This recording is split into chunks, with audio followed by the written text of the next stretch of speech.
Hello दोस्तों, मैं स्वागत करता हूं आपके अपने YouTube चैनल पर जिसका नाम है लीगल पेडागोजी। और इस वीडियो में हम कवर करने वाले हैं 2022 से लेकर 2023 के कुछ इंपॉर्टेंट करंट अफेयर्स के इवेंट्स को, क्योंकि ऐसा प्रैक्टिकली पॉसिबल नहीं होता है कि आप एक एक महीने के 300-400 इवेंट्स को याद रखकर चले जाओ।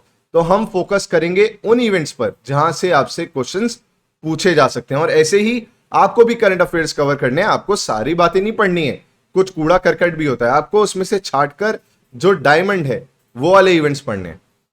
तो पहला सवाल है medical termination of pregnancy act 1971 को लेकर। दोस्तों 2021 में इसमें अमेंडमेंट हुई थी जिसमें कहा गया कि अगर कोई महिला है and she is a victim of rape, sexual assault या फिर किसी और चीज की विक्टिम है वो, तो वो अपनी प्रेगनेंसी को टर्मिनेट करा सकती हैं टिल 24 वीक्स।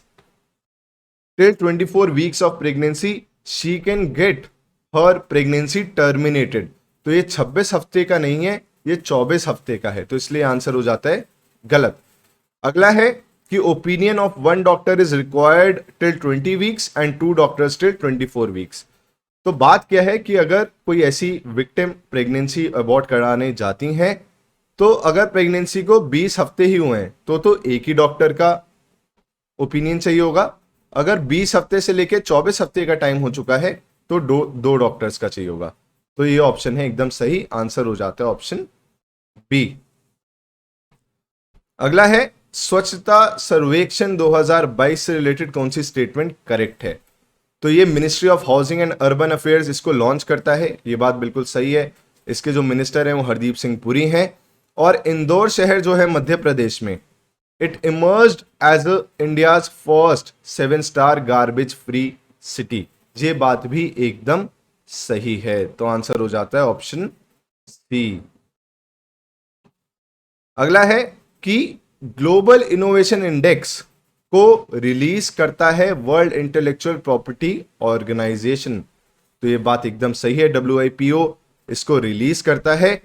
और इंडिया की रैंकिंग 2022 में रही 40 आउट ऑफ 132 नेशंस। इंडिया की रैंकिंग 132 देशों में से 40वीं रही, ये बात भी एकदम सही है।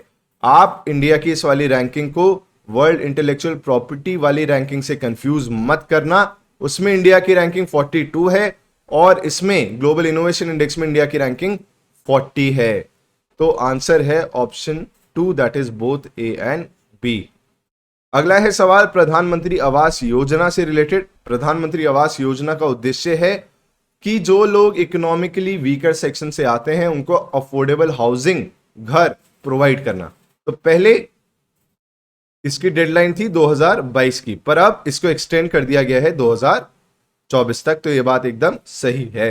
अगला है कि जो घर इस स्कीम के अंडर दिए जाएंगे वो खाली फीमेल्स ओन कर सकती है। नहीं, ऐसा नहीं है। वो घर फीमेल्स अपने मेल काउंटर पार्ट के साथ भी को ज्वाइंटली ओन कर सकती हैं। ठीक है, ऐसा नहीं है कि खाली फीमेल के नाम पे वो घर होगा, फीमेल अपने मेल काउंटर पार्ट के साथ मिलकर भी उस घर को ले सकती हैं। तो आंसर हो जाता है ऑप्शन 1 ओनली। अगला है हर स्टार्ट प्लेटफॉर्म से रिलेटेड कौन सी स्टेटमेंट सही है। तो हर स्टार्ट प्लेटफॉर्म दोस्तों गुजरात यूनिवर्सिटी का एक इनिशिएटिव है। उसका सवाल मैं आपसे यहां पे क्यों पूछ रहा हूं कि गुजरात यूनिवर्सिटी ने कोई इनिशिएटिव लॉन्च किया, हम यहां पे क्यों डिस्कस कर रहे हैं।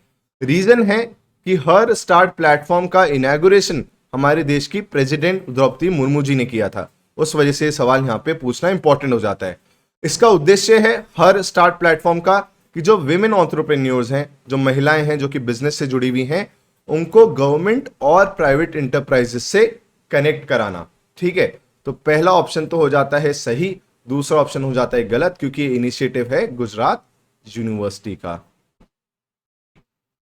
अगला सवाल है United Nations human right council से जुड़ा हुआ।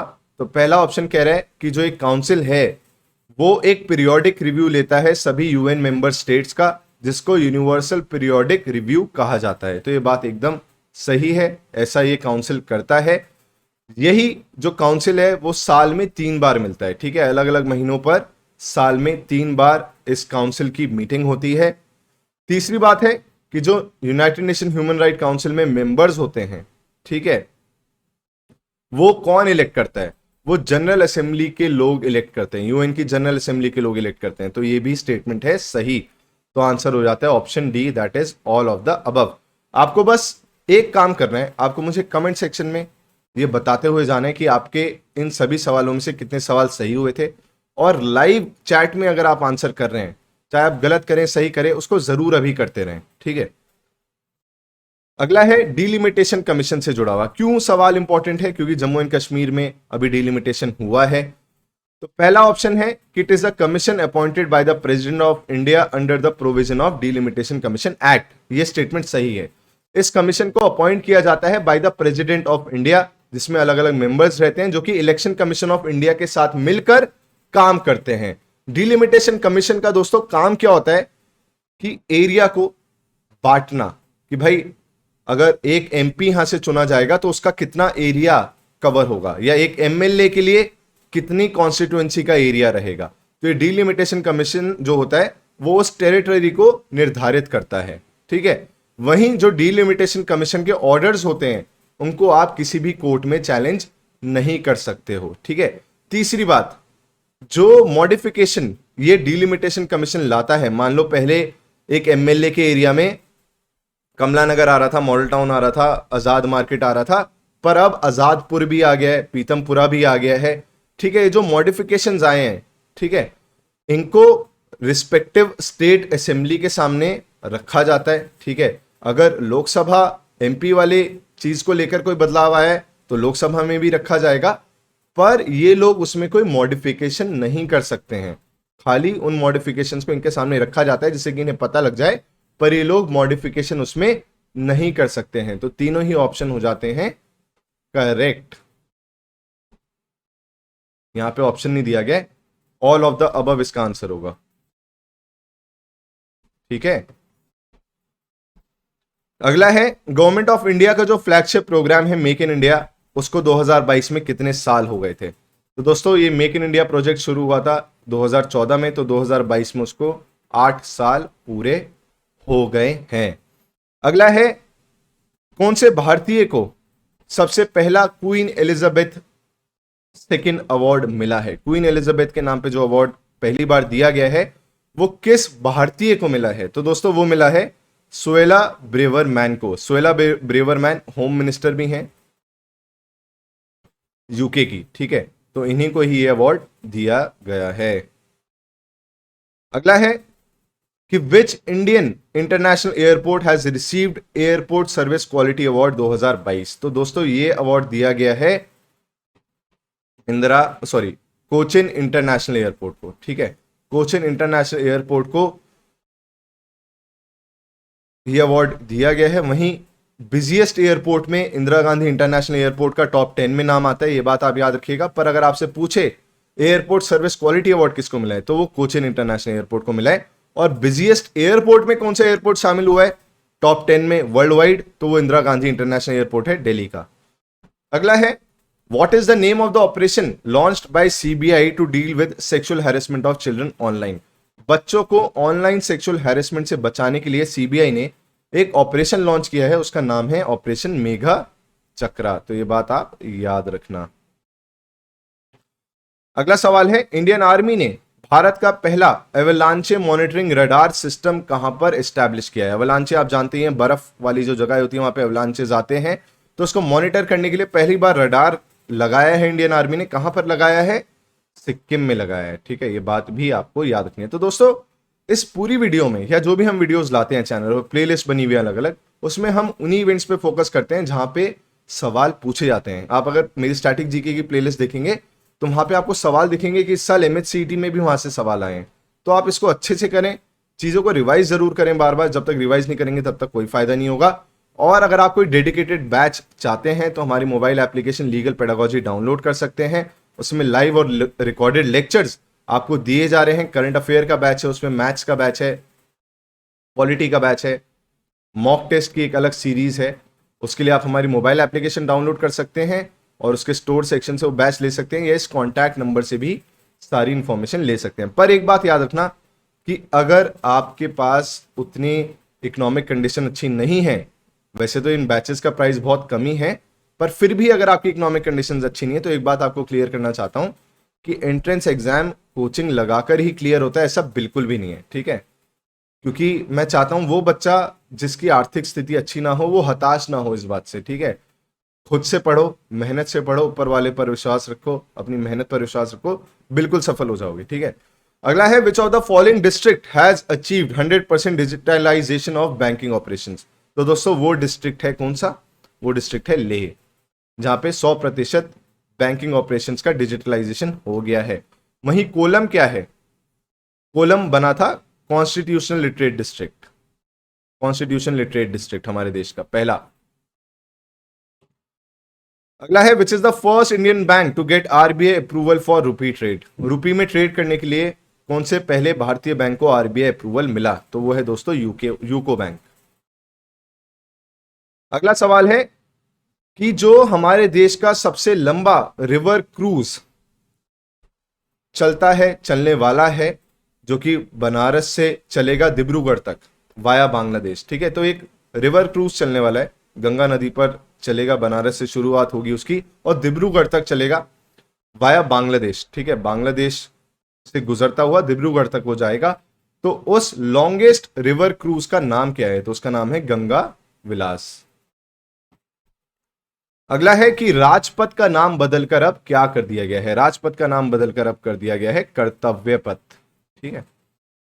अगला सवाल है कि सुप्रीम कोर्ट ने एक कमिटी अपॉइंट की थी इंडियन ओलंपिक एसोसिएशन का कॉन्स्टिट्यूशन अमेंड करने के लिए, ठीक है। तो उसके हेड कौन थे? तो उसके हेड थे L Nageshwara Rao. L Nageshwara Rao was the head of the committee which was appointed by Supreme Court to amend the constitution of Indian Olympic Association. अभी सेंट्रल गवर्नमेंट ने ये बताया भी है कि हमने जो अमेंडमेंट्स लाई गई हैं उनको स्वीकार कर लिया है। अगला है कौन से आईआईटी इंस्टीट्यूट ने आर्टिफिशियल हार्ट बनाया जिससे कि दिल की बीमारियों से लड़ा जा सके? तो वो दोस्तों है आईआईटी कानपुर। आईआईटी कानपुर ने वो आर्टिफिशियल हार्ट डेवलप किया है। अगला है which Indian has become 12th highest paid female athlete in the world. तो दोस्तों हमारे देश की पीवी सिंधु जो हैं, जो बैडमिंटन खेलती हैं, वो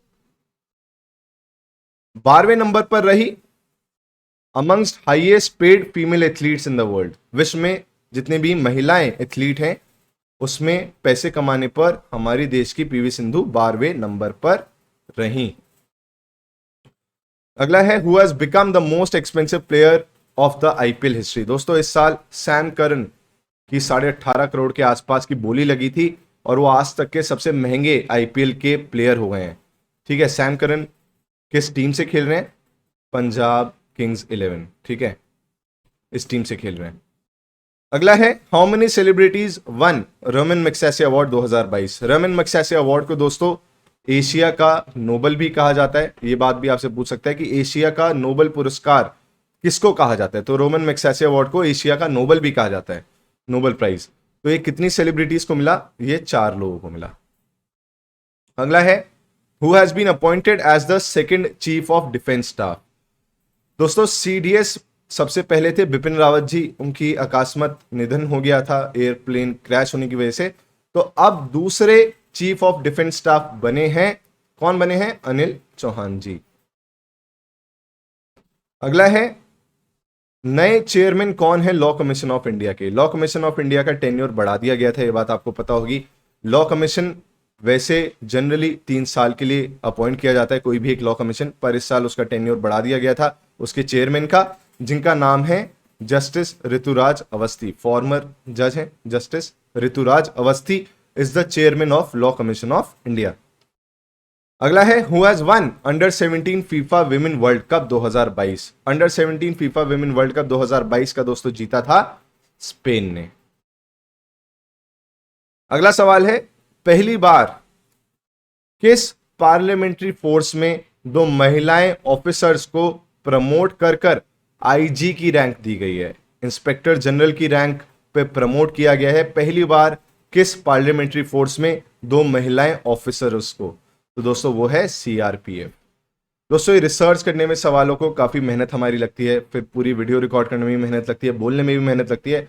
आप एक काम तो कर ही सकते हो कि लाइक ज़रूर करें। अगर आपको ये वीडियो पसंद आई हो, ज़्यादा से ज़्यादा लोगों तक इस चैनल को पसंद करवाएं, पहुंचाएं। Thank you so much. Her her Mahadev.